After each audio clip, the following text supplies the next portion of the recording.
Bueno, buen día. Mi nombre es John Sebastián González Castro y yo voy a explicar las preguntas del primer simulador.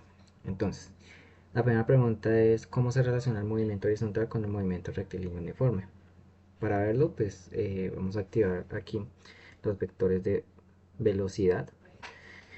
Y pues vamos a ver ahorita la flecha horizontal que representa el eje X. ¿Sí? Entonces, al darle aquí el disparar el proyectil, podemos ver la flecha en X como es que va desplazándose. Entonces observen ahí, pues ahí pudimos observar con atención como la flecha horizontal, su longitud no cambia en ningún momento del recorrido, perdón. Eso significa que su velocidad horizontal es constante. Este es exactamente el comportamiento de un movimiento rectilíneo uniforme, o MRU para ser más exacto. Bueno, ahora pues volvemos a reiniciarlo y vamos a ver la segunda pregunta, que es ¿por qué el movimiento vertical se describe como un movimiento rectilíneo uniforme acelerado? Pues ahora usando el mismo disparo que vimos anteriormente vamos a mirar la flecha eh, verde que va hacia abajo, que este representa la velocidad en el eje Y. Entonces aquí lo podemos observar, es esta, ¿sí? Entonces la flecha pues comienza siendo cero y va aumentando su tamaño a medida que el objeto cae. Este aumento constante en la velocidad se debe a que la aceleración es constante. Por eso el movimiento vertical es un movimiento rectilíneo uniformemente acelerado, o MRUA. Ahora vamos con la siguiente eh, pues pregunta, que es cuál es el papel de la gravedad. Entonces aquí vamos a los vectores de aceleración, le ponemos total, ¿sí? Entonces la pregunta es ¿qué papel juega la aceleración de la gravedad? Entonces para visualizar esto activamos, como dije anteriormente, el vector de aceleración y pues nos vamos a fijar en la flecha amarilla que se va a representar como la aceleración. Entonces aquí disparamos y aquí está la flecha amarilla, ¿sí? Entonces pues como se puede notar, esta siempre apunta hacia abajo y su tamaño es constante. Pues esta es la aceleración de la gravedad, es la fuerza que causa el cambio de la velocidad vertical que vimos antes, pero no afecta el movimiento horizontal.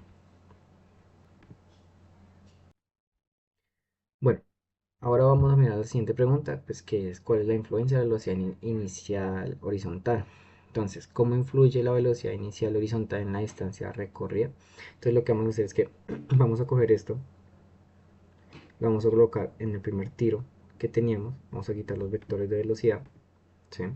De velocidad de aceleración, y lo que vamos a hacer es aumentar la rapidez inicial, digamos, a 21.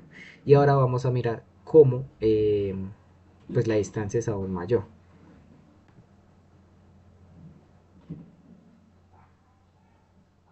Ahí está, entre los dos tiros.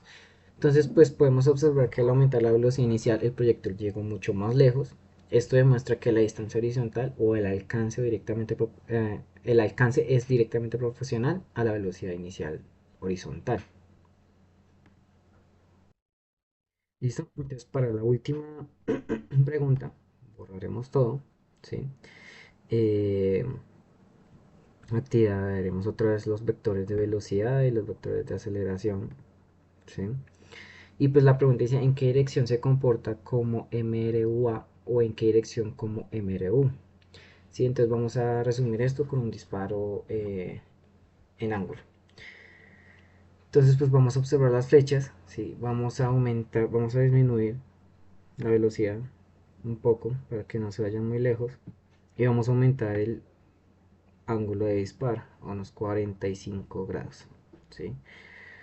Vamos a observar pues cómo se comportan las flechas. ¿Sí? La flecha verde horizontal pues tiene que ser constante todo el tiempo, que es el MRU, y la dirección horizontal. La flecha verde vertical disminuye al subir, se hace cero en el punto más alto y aumenta al bajar. Este es el MRUA en la dirección vertical. Y la flecha amarilla de aceleración siempre apunta hacia abajo cuando el cambio en el movimiento vertical. Entonces, aquí vamos a probar, vemos lo que acabamos de decir, que la flecha horizontal se mantiene constante en el tiempo y la flecha vertical disminuye al subir, ¿sí? Esto lo podemos hacer con otro ejemplo con un poco más de velocidad. La flecha amarilla, que es la gravedad, siempre está el constante cambio del movimiento vertical. Entonces, en conclusión, el tiro parabólico es una combinación de dos movimientos independientes, uno uniforme en la horizontal y otro uniforme acelerado en la vertical. Eh, pues esto es la parte del primer simulador, las respuestas de las preguntas. Muchas gracias. Hola, buenas tardes. Ya pasando para el segundo simulador, que es el de ascensor, podemos ver diferentes botones aquí presentes. Que el primero es cuando la gravedad es muy superior, cuando la gravedad es superior, cuando la gravedad es normal, cuando la gravedad es menor, cuando, cuando esta tiende a cero y cuando esta es menor a cero. Entonces con esto vamos a responder las siguientes preguntas. Si la gravedad dentro del elevador aumenta ligeramente, ¿cómo cambia la magnitud de la fuerza normal con la que el suelo ejerce sobre una persona? ¿Cómo se relaciona esto con la fuerza gravitacional? Cuando la gravedad aumenta, la fuerza gravitacional atrae a la persona hacia abajo, que también se incrementa. El suelo responde ejerciendo una fuerza mayor para equilibrar el peso adicional. Por eso una persona siente que pesa más. Entonces aquí vemos que como la persona se va agachando, como que va perdiendo fuerza porque siente mayor el peso de su peso. Ya para la siguiente pregunta, vemos qué sucede con el peso aparente de una persona si la gravedad aumenta significativamente. Si aumenta significativamente, vemos que la persona va sintiendo muchísimo más su peso, ya que va sintiendo que la fuerza gravitacional lo va bajando con más fuerza hacia abajo. En cuanto a la tercera pregunta, si la gravedad se reduce paulatinamente, ¿cómo se modifica la fuerza que ejerce el piso del elevador sobre una persona? Y la respuesta es, al reducirse la gravedad disminuye el peso real del cuerpo. En consecuencia, la fuerza normal que ejerce en el piso también se reduce. La persona empieza a sentir que cada vez menos el peso de su cuerpo. Entonces, aquí con el simulador vemos que con menor gravedad, vemos que la persona va sintiendo que va subiendo paulatinamente, ya que siente menos la fuerza gravitacional.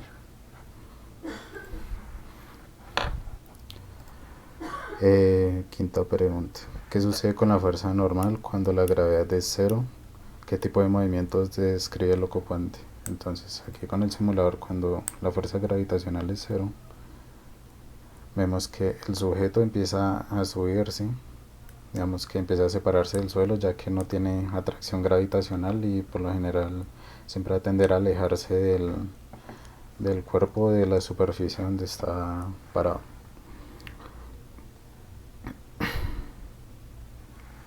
En condiciones de gravedad cero, ¿cómo describimos la relación entre la inercia de una persona y las fuerzas? La persona mantiene su estado de reposo o movimiento rectilíneo uniforme gracias a la inercia.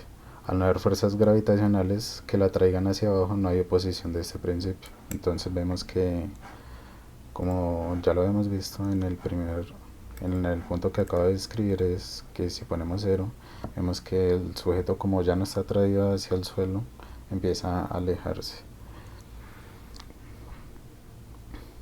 Si la gravedad se vuelve negativa, ¿hacia dónde apuntaría la fuerza gravitacional y cómo se vería afectado con el contacto con el suelo? Entonces, aquí el simulador, cuando la fuerza gravitacional es menor a cero, lo presionamos y vemos que el sujeto se va a desprender rápidamente del suelo, alejándose del cuerpo. Y eso vendría siendo toda la explicación del simulador 2. Muchas gracias. Hola, mi nombre es Juan Camilo Maya y voy a explicar este simulador. Entonces, como podemos ver en el simulador, hay dos trenes con un niño adentro del tren y el otro niño, la otra niña afuera del tren. Entonces, si lo ponemos como tal, en ese momento podemos observar dos situaciones totalmente diferentes, de las cuales vamos a responder las siguientes preguntas. La primera es ¿por qué la persona dentro del autobús ve que la esfera se mueve hacia atrás cuando el autobús acelera hacia adelante? Como podemos ver en esta situación. Entonces esto ocurre por la inercia. La esfera tiende a mantener su estado de reposo. Cuando el autobús acelera hacia adelante, el piso del autobús se mueve bajo la esfera, pero la esfera se resiste, por así decirlo, a moverse con él. Desde el punto de vista del pasajero, parece que la esfera se va hacia atrás, aunque en realidad está quedándose en el mismo lugar mientras el autobús se aleja. Luego, el segundo punto es cómo explica la inercia de una persona fuera del autobús cuando vea que la esfera se mueve hacia adelante cuando el autobús se detiene. Entonces, en este caso, cuando el autobús frena, como lo podemos observar en la imagen, en el video, perdón, cuando el autobús frena, la esfera tiende a mantener su velocidad, que es un movimiento rectilíneo uniforme desde fuera. El observador ve que el autobús se desacelera, pero la esfera sigue moviéndose hacia adelante. Esto es una manifestación directa del principio de inercia. Entonces, un cuerpo en movimiento tiende a seguir en movimiento a menos que una fuerza externa lo detenga. La tercera es, desde el punto de vista de la persona dentro del autobús, ¿la esfera realmente se mueve hacia atrás o el autobús es el que se está moviendo con respecto a la esfera? Entonces, desde el marco de referencia del pasajero, que no es inercial, cuando el autobús acelera, parece que la esfera se mueve hacia atrás, pero en realidad el autobús se mueve hacia adelante respecto a la esfera, que simplemente mantiene su estado. Este es un ejemplo clásico de cómo los sistemas de referencia afectan la percepción del movimiento. Y ya por último, ya el cuarto punto es cómo se relaciona el movimiento de la esfera con el principio de inercia en los dos escenarios, aceleración y frenado. Entonces, en la aceleración, como vemos acá, parece que el movimiento de la esfera va hacia atrás, pero en realidad la esfera quiere quedarse en reposo. Y en el frenado del bus parece que va hacia adelante y la esfera quiere seguir en movimiento. Entonces, en ambos casos la esfera no está reaccionando activamente, sino que mantiene su estado de reposo o de movimiento como dicta la primera ley de Newton.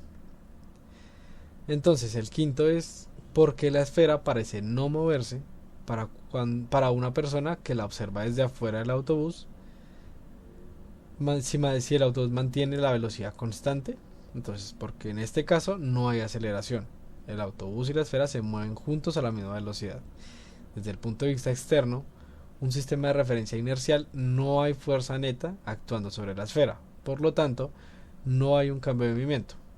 Entonces esto quiere decir que la esfera parece estar quieta respecto al autobús.